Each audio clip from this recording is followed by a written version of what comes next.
ಜೈ ಜಿನೇಂದ್ರ ಎಲ್ಲರಿಗೂ. ಭಕ್ತಾಮರ ಶ್ಲೋಕ ಮೊದಲನೇ ಶ್ಲೋಕವಾದ ಉಚ್ಚಾರಣೆಯನ್ನು ನೋಡೋಣ.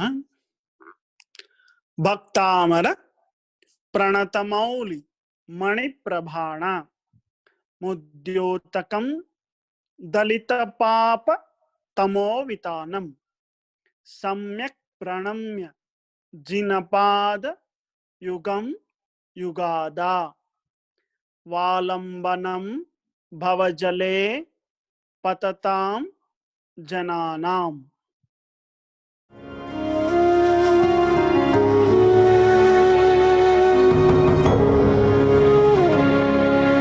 ಭಕ್ತಾಮರಂ ಪ್ರಣತಮೌಲಿಮಣಿ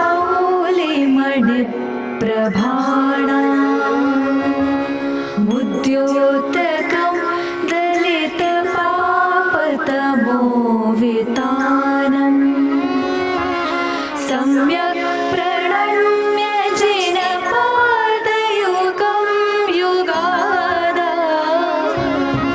ವಾಲಂಬನಂ ಭವಜಲೇ ಪತತಾಂ ಜನಾನಾಂ.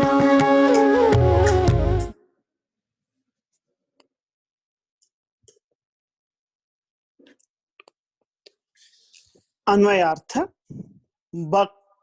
ಭಕ್ತರಾದ ಅಮರ ದೇವತೆಗಳ ಪ್ರಣತ ಅವನತವಾದ ಮೌಲಿ ಶಿರಸ್ಸುಗಳ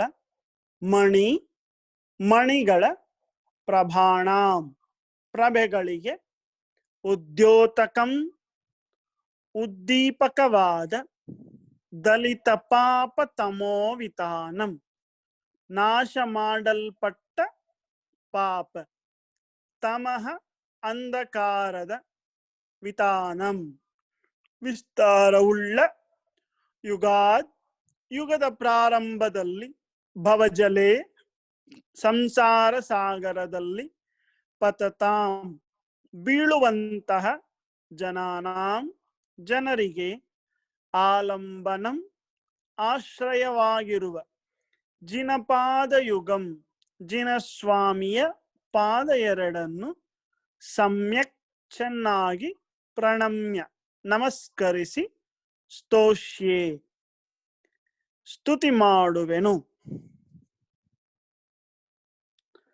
ತಾತ್ಪರ್ಯ: ಗ್ರಂಥಕಾರರಾದ ಶ್ರೀ ಮಾನತುಂಗಾಚಾರ್ಯರು ಮಂಗಳಾಚರಣೆಯನ್ನು ಮಾಡುತ್ತಾ ತಾನು ಜಿನೇಂದ್ರ ಸ್ತುತಿಯನ್ನು ಮಾಡುವೆನು ಎಂದು ಪ್ರತಿಜ್ಞೆ ಮಾಡುತ್ತಾರೆ.